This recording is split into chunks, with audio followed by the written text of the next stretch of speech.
बिस्मिल्लाहिर्रहमानिर्रहीम। दोस्तों, मलिक सिराज अहमद आपकी खिदमत में हाजिर। आज का हमारा प्रोग्राम डेरा गाजी खान की एक मरूफ सियासी शख्सियत के हवाले से है। एक ऐसी सियासी शख्सियत जिसका सियासी कैरियर 70 साल के ऊपर मुश्तमिल है। इन 70 सालों में इस सियासी शख्सियत ने बहुत सी हुकूमतों को बनते हुए देखा, बहुत सी हुकूमतों को टूटते हुए देखा, दिन और रात के अंधेरों में मार्शल लॉ लगते हुए देखा और फिर सियासी क़यादत को जमहूरियत की बहाली के लिए जदोजहद करते हुए देखा।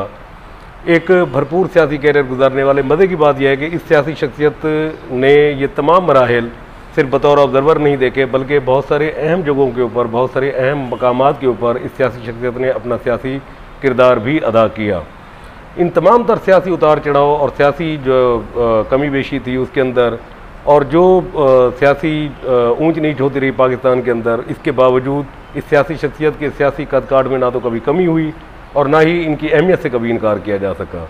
मैं आज जिनका जिक्र करने जा रहा हूँ, बिलाशुबा पाकिस्तान की सियासत का एक मारूफ हवाला, पंजाब की सियासत का एक बड़ा नाम और डेरा गाजी खान के जो बलोची कबायली निज़ाम है उसके अंदर एक मोतबर हवाला, साबिक़ निगरान वज़ीर-ए-आज़म मदारी कबीले के चीफ सरदार मीर बुलक शेर खान मदारी हैं। सरदार मीर बुलक शेर मदारी का जो सियासी कैरियर है वो 7 दिहाइयों के ऊपर मुश्तमिल है। इस पर हम बात करेंगे, लेकिन इससे पहले हम ये देख लेते हैं कि जिस कबीले के वो चीफ़ हैं उसको मदारी क्यों कहा जाता है। तो मदारी कबीले के हवाले से अंग्रेज़ राइटर सर डेम्स ने अपनी किताब द बलोच रेस के अंदर ये लिखा कि एक दफ़ा एक बलोच सरदार का जो आमना सामना शेर से हो गया और उस लड़ाई में बलोच सरदार ने शेर को मार गिराया, तो उसके बाद उन बहादुरी और शुजात के ऊपर उन बलोचों ने उस बलोच सरदार को मज़ार कहना शुरू कर दिया। तो मज़ारी लफ्ज़ बुनियादी तौर पर मज़ार से निकला है, जिसके मानी शेर के हैं, और फिर उस बलोच सरदार से जो आगे नस्ल चली उसको मज़ारी कहा जाने लगा, यानी शेर के बच्चे। मादरत। तो बलोच जो मज़ारी जो बलोच था ये बहुत दलेर, शुजात वाला और जंगों के अंदर बड़ी हिम्मत के साथ लड़ने वाला बंदा था। सदियों से आबाद मज़ारी जो बलोच थे यहाँ पर, उन्होंने इर्द गिर्द के कबाइल के साथ पहले बहुत सारी जंगें लड़ी और उन जंगों में उन्होंने फतवाहत हासिल की। इन फतवाहत के नतीजे में न सिर्फ उनकी अददी जो नफरी थी उसके अंदर इजाफ़ा होता गया, उनकी ज़मीनें, उनके रकबे, उनकी दौलत के अंदर इजाफ़ा होता गया। तो आहिस्ता आहिस्ता एक वक्त ऐसा आया कि मज़ारी कबीला जो था वो एक ऐसी हैसियत इख्तियार कर गया कि उसके बगैर मामलात इस खित्ते के अंदर चल नहीं सकते थे। एक अहम जोग्राफियाई लोकेशन के ऊपर, एक अहम जोग्राफियाई पोजीशन के ऊपर मज़ारी कबीला आबाद है। 3 सूबों बलूचिस्तान, सिंध और पंजाब का जो बॉर्डर है उसके ऊपर ये कबीला आबाद है, और उसमें जैकबाबाद, कश्मोर, शिकारपुर, रहीम यार खान, सादकाबाद, उसके बाद रुझान मदारी, राजनपुर, उमरकोट, इन अदला और इनके इर्द गिर्द जो है ना वो मदारी जो बलोच हैं वो यहाँ पर आबाद है। मदारी कबीले की जो बलोच ट्रेडिशन है वो तो कई सदियों से चली आ रही है। इनके चीफ भी तब्दील होते रहे, इनके मामलात भी चलते रहे, लेकिन इनको सियासी शनाख्त उस वक्त मिली, ये सियासी तौर पर नुमायाँ उस वक्त हुए जब अंग्रेज़ों का यहाँ पे दौर हुकूमत था, ब्रिटिश रूल था यहाँ पर। तो ब्रिटिश रूल के अंदर उस वक्त के जो मदारी चीफ थे वो सरदार इमाम बख्श खान मदारी थे। सरदार इमाम बख्श खान मदारी बुनियादी तौर पर एक बहुत बारोब, एक दबंग, एक रोब व दबदबे वाले एक ट्राइबल चीफ थे। उनकी हैसियत, मकामी समाजी हैसियत इस तरीके से थी कि इर्द गिर्द के जो छोटे छोटे कबाइल थे वो भी सरदार इमाम बख्श खान मदारी को अपने मामलात को हल करने के लिए बुलाते थे। तो लिहाजा उनकी बात को माना जाता था, उनकी बात का एहतराम किया जाता था। उनका इलाकाई हवाले से एक बड़ा कद काठ था एक बलोच कबीले के चीफ के तौर पर। तो 1873 में अंग्रेज़ों ने खान ऑफ कलात के साथ जब मुज़ाकरात शुरू किए तो 1873 से 1877 1877 तक ये मामलात बुनियादी तौर पर सरदार इमाम बख्श खान मदारी की वजह से चलते रहे। सरदार इमाम बख्श खान मदारी ने ब्रिटिश हुकूमत और खान ऑफ कलात के दरमियान पुल का किरदार अदा किया। 1877 के अंदर अंग्रेज़ों के साथ खान ऑफ कलात के जो मामलात थे वो हल हो गए, मुज़ाकरात कामयाब हो गए, अंग्रेज़ इससे बहुत खुश थे। उन्होंने सरदार इमाम बख्श खान मदारी को 2 टाइटल दिए, एक नवाब का और एक सर का। सरदार इमाम बख्श खान मदारी को प्रोविंशियल दरबारी का ओहदा दिया गया। सरदार इमाम बख्श खान मदारी का अंग्रेज़ दरबार के अंदर, वायसराय के दरबार के अंदर एक ख़ास असर रसूख था, बड़ी अहमियत का किरदार था उनका। तो नवाब सर इमाम बख्श खान मदारी को आहिस्ता आहिस्ता वक्त गुजरने के साथ साथ मज़ीद ताकत हासिल होती गई। इंडियन गवर्नमेंट एक्ट 1861 के अंदर जो बना हुआ था उसके अंदर एक तरमीम की गई 1891 में, और उसमें ये फैसला किया गया कि जो हिंदुस्तानी हैं उन हिंदुस्तानियों को भी शरीक इक़्तिदार किया जाए। और उसके लिए एक अमेंडमेंट की गई और उस अमेंडमेंट के तहत लेफ्टिनेंट गवर्नर जनरल काउंसिल बनाई गई, और ताकि मकामी लोगों को उस काउंसिल के अंदर लिया जाए और फिर उनके ज़रिए कानून साजी कराई जाए, ताकि ये लोग भी जो हुकूमत और आवाम के दरमियान जो गैप था उस गैप को ख़त्म किया जाए, उनके नुमाइंदे यहाँ पर हों। तो उस काउंसिल के लिए डेरा गाजी खान से जिस प्रोमिनेंट और बड़े नाम को लिया गया वो सरदार नवाब सरदार इमाम बख्श खान मदारी थे। सरदार इमाम बख्श खान मदारी की 1903 के अंदर उनका इंतकाल हो गया। उसके बाद उनके साहबजादे सरदार बहराम खान मदारी बरसर इक़्तिदार है, अपने कबीले के चीफ बने। उनको भी अंग्रेज़ों ने सर का टाइटल दिया और उनको 1909 के अंदर उनको पंजाब लेजिस्लेटिव काउंसिल का रुकन बनाया गया। सर बहराम खान मदारी का डेरा गाजी खान और अपने उस वक्त डेरा गाजी खान और ज़िला राजनपुर एक ही ज़िला होता था, तो उनका उस वक्त भी बड़ा असर रसूख होता था। यहाँ पर लगारी चूँकि करीब होते थे पढ़ते थे, लेकिन इसके बावजूद मदारी ग्रुप एक अपनी अहमियत और शनाख्त रखता था। तो आपके लिए एक बड़ी हैरानकुन बात होगी कि जो डेरा गाजी खान की बड़ी जामिया मस्जिद है जो ब्लॉक 3 में वाक़ है, इसकी जब तामीर शुरू होने लगी तो डेरा गाजी खान के कुछ लोग सर इमाम बख्श खान मदारी के पास गए और उनसे कहा कि जी आप हमें इसमें डोनेशन करें ताकि हम एक बड़ी जामिया मस्जिद यहाँ पर तामीर करा सकें। तो उस वक्त उन्होंने इस मस्जिद के लिए एक बड़ा कंट्रीब्यूशन किया था फाइनेंशियली, और बड़ी इमदाद दी थी। बल्कि यही नहीं, आपकी डेरा गाजी खान में जो कंपनी बाग के अंदर ईदगाह मौजूद है, वो भी एक सरदार गौस बख्श खान मदारी थे। उन्होंने अपने बेटों की याद में, जो उनके बेटे वफात पा गए थे, उस वक्त 35,000 रुपये की ख़ती रकम दी थी इस ईदगाह की तामीर के अंदर। तो मदारियों का एक बड़ा रोल था इसके अंदर। मदारी सिलसिला कबीला चलता रहा, चीफ चलते रहे। मदारी कबीले के 19वें चीफ सरदार शेर मोहम्मद खान मदारी की वफ़ात के बाद उनके साहबजादे सरदार दोस्त मोहम्मद खान मदारी अपने कबीले के 20वें चीफ और 5वें मीर बने। उनकी वफ़ात के बाद उनके छोटे भाई सरदार मीर मुराद बख्श खान मदारी कबीले के 21वें चीफ और 6ठे मीर बने। उसी सरदार मीर मुराद बख्श खान मदारी के घर में 8 जुलाई 1928 में मीर बलखशेर मदारी पैदा हुए। मीर बलखशेर मदारी अभी 5 साल के थे। 1933 के अंदर मीर मुराद बख्श खान मदारी का इंतकाल हो गया, और यूँ सिर्फ कम सिनी के अंदर 5 साल की उम्र में मीर बलखशेर मदारी मदारी कबीले के 22वें चीफ और 7वें मीर बने। उनको तालीम के लिए लाहौर एचिसन भेज दिया गया। उन्होंने अपनी तालीम वहाँ पे मुकम्मल की। 1945-46 के अंदर वो अपनी एजुकेशन कंप्लीट करके वापस रुझान मदारी आए और अपने कबायली मामलात को संभालना शुरू कर दिया।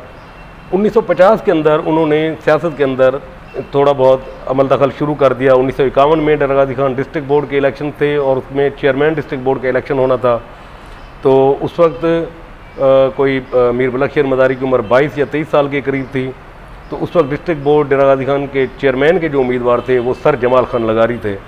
तो मीर बलखशेर मदारी ने भी प्रोग्राम बनाया कि वो इलेक्शन लड़ें, तो वो सर जमाल खान लगारी के पास गए और सर जमाल खान लगारी से उन्होंने रिक्वेस्ट की कि जनाब मैं डिस्ट्रिक्ट बोर्ड के चेयरमैन का इलेक्शन लड़ना चाहता हूँ। तो लोग कहते हैं कि सर जमाल खान ने उनसे कहा कि आप अभी नौजवान हैं, आपकी अभी उम्र नहीं है, आपके अभी खेलने कूदने के दिन हैं, आप किन सियासी बखेड़ों के अंदर पड़ रहे हैं, आप जाएँ अपनी ज़िंदगी को एंजॉय करें।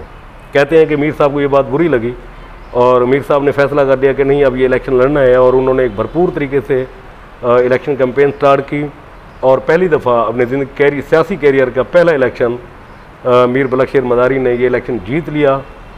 नौजवान मदारी चीफ बलोच सरदार का ये पहली फतह बहुत बड़ी फतह थी, और एक उमर रसीदा बुज़ुर्ग लगारी चीफ की, लगारी सरदार की ये एक बहुत बड़ी शिकस्त थी। ताहम ये उनकी फतह का पहला सिलसिला था जो शुरू हुआ 1955 के अंदर। सरदार मीर बलखशेर खान मदारी पाकिस्तान की दस्तूर साल असम्बली के MLA मुंतखब हुए। 1956 के अंदर मगरबी पाकिस्तान असम्बली के वो रुकन मुंतखब हुए। 1962 के अंदर डेरा गाजी खान से वो मगरबी पाकिस्तान असम्बली के रुकन मुंतखब हुए, और उनके साथ साथ उस वक्त सरदार जुल्फ़िकार अली खान खोसा भी असम्बली के रुकन मुंतखब हुए। 1964-65 में जो मोहतरमा फ़ातिमा जिना और जनरल अयूब के दरमियान जो प्रेसिडेंशियल इलेक्शन हुआ, सदारती इलेक्शन, उसमें डेरा गाजी खान से वाज़ेह एक तकसीम आई सामने, जिसमें सरदार मीर बलखशेर खान मदारी, सरदार जुल्फ़िकार अली खान खोसा, इन्होंने मोहतरमा फ़ातिमा जिना का साथ दिया और भरपूर तरीके से कैंपेन चलाई, जबकि जो लगारी सरदार थे उन्होंने जनरल अयूब का साथ दिया। खैर वो इलेक्शन जनरल अयूब जीत गए। 1970 के जो इलेक्शन थे उसमें सरदार मीर बलखशेर खान मदारी आज़ाद हैसियत में लड़े और उन्होंने सूबाई असम्बली की नशिस्त पीपल्स पार्टी के उम्मीदवार ज़फ़रुल्लाह पिताफ़ी से जीत ली। इसके बाद वो पाकिस्तान पीपल्स पार्टी में शामिल हुए। 1977 का इलेक्शन मीर बलख शेर मदारी MNA की सीट के ऊपर लड़े। बल्कि 1970 में एक चीज़ और भी हुई थी कि उस वक्त सर जमाल खान फौत हो चुके थे और 1970 के इलेक्शन में क्योंकि लगारी और मदारी के दरमियान एक कॉन्फ्लिक्ट चला आ रहा था, तो उस वक्त के लगारी चीफ सरदार मोहम्मद खान लगारी जो साबिक सदर फारूक खान लगारी के वालिद थे, उन्होंने डेरा गाजी खान की नशिस्त से इलेक्शन जो है ना कॉन्टेस्ट किया। ये इस वक्त डेरा गाजी खान की 2 सीटें बन चुकी थी, एक मौजूदा राजनपुर और एक डेरा गाजी खान। उसमें मदारी जो सरदार थे उन्होंने जो जमात इस्लामी के उम्मीदवार थे डॉक्टर नज़ीर शहीद, उनकी हिमायत का ऐलान किया। उस पर उनके साथ खोसा सरदार और गुलदार सरदार, इन्होंने भी इसका डॉक्टर नज़ीर शहीद की हिमायत का ऐलान किया। और ये दूसरा इलेक्शन था, सरदार मोहम्मद खान, पहले सर जमाल खान हारे थे और दूसरा इलेक्शन सरदार मोहम्मद खान भी ये हार गए, लेकिन वो सूबाई असम्बली के MP मुंतखब हो गए थे। 1977 में मीर बलख शेर मदारी पाकिस्तान पीपल्स पार्टी के टिकट के ऊपर इलेक्शन लड़े और मलिक अब्दुल माजिद नामी एक उम्मीदवार को उन्होंने शिकस्त दी। उसके बाद मुल्क में मार्शल लॉ आ गया, जनरल ज़िया का मार्शल लॉ, और उसमें मजलिस शूरा बनाई गई। 1982 में मीर बलख शेर मदारी मजलिस शूरा के रुकन बने। 1985 के गैर जमाती इंतखाबात हुए और इन गैर जमाती इंतखाबात में मीर बलख शेर मदारी ने कामयाबी हासिल की और उन्होंने बद मुकाबिल सरदार आशिक खान मदारी को शिकस्त दी। उसके बाद 1990 के इलेक्शन में उन्होंने 88 के इलेक्शन में हिस्सा नहीं लिया। 1990 के इलेक्शन में वो लड़े। 1990 के इलेक्शन में भी वो IJ के टिकट पर थे और उन्होंने फिर एक बार मद्दे मुकाबिल सरदार आशिक खान मदारी को शिकस्त दी। 1993 का इलेक्शन आया, वो एक दफ़ा फिर लड़े और आज़ाद हैसियत में लड़े और इस दफ़ा उनके मद्दे मुकाबिल सरदार नसरुल्लाह खान दरिशक थे। मीर साहब ने उनको भी शिकस्त दे दी और MNA मुंतखब हो गए। अप्रैल 1993 में सदर इसाक खान ने मियाँ नवाज शरीफ की हुकूमत को ख़त्म कर दिया। उसके बाद और उन्होंने मीर बलख शेर मदारी को निगरान वज़ीर-ए-आज़म मुकर्रर कर दिया। इस मामले के ऊपर मुस्लिम लीग सुप्रीम कोर्ट के अंदर चली गई। सुप्रीम कोर्ट में समाअत हुई और सुप्रीम कोर्ट ने सदर इसाक खान के जो इक़दाम थे उनको गैर आइनी करार देते हुए असम्बलियों को न सिर्फ बहाल किया बल्कि मियाँ नवाज शरीफ की हुकूमत को भी बहाल कर दिया। यूँ मीर बलख शेर मदारी 39 दिन 39 डेज निगरान वज़ीर-ए-आज़म रहने के बाद सुबुकदोश हो गए। मीर बलख शेर मदारी अपने पाकिस्तान की सियासी तारीख के दूसरे निगरान वज़ीर-ए-आज़म थे जो अपनी मुद्दत पूरी न कर सके।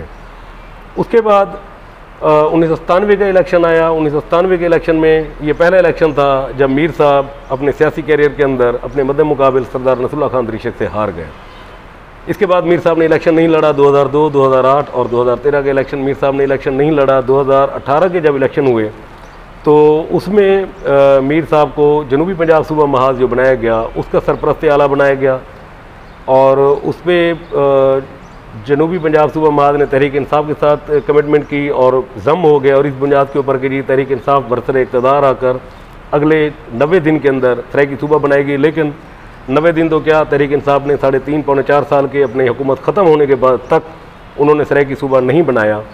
हालांकि ये सराइकी सूबा मीर बलख शेर मदारी साहब के इसलिए ज़्यादा करीब था कि 1986 के एंड में 1986 के एंड में इख्तिताम पर जब जनरल ज़िया जिंदा थे तो मीर साहब जनरल ज़िया साहब से मिले थे और उनसे कहा था कि जी हम अपना एक अलहदा सूबा हमारा बनाया जाना चाहिए ताकि हमारे जो मसाइल हैं वो हमारे जल्द हल हों और हमारे मुश्किलात कम हों।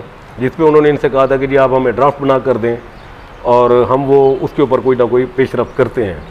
तो बड़ी आपको एक तारीखी बात बताता चलूँ कि मीर साहब ने उस वक्त फ़ोन किया था रिटायर्ड डिस्ट्रिक्ट एंड सेशन जज अहमद बख्श बापा साहब को कि जनाब आप इसके ऊपर कोई ड्राफ्ट तैयार करें और आप मुझे भेजें। उस पर अहमद बख्श बापा साहब ने एक अलहदा सूबे का एक ड्राफ्ट तैयार किया था। उस सूबे के अंदर उन्होंने बखर मियाँ वाली और फिर साहिवाल तक का इलाका इसके अंदर शामिल किया था और एक बहुत शानदार एक केस बनाकर भेजा था कि जनाब ये सूबा हर हवाले से बनना ज़रूरी है ताकि यहाँ के मसाइल हल हो सकें।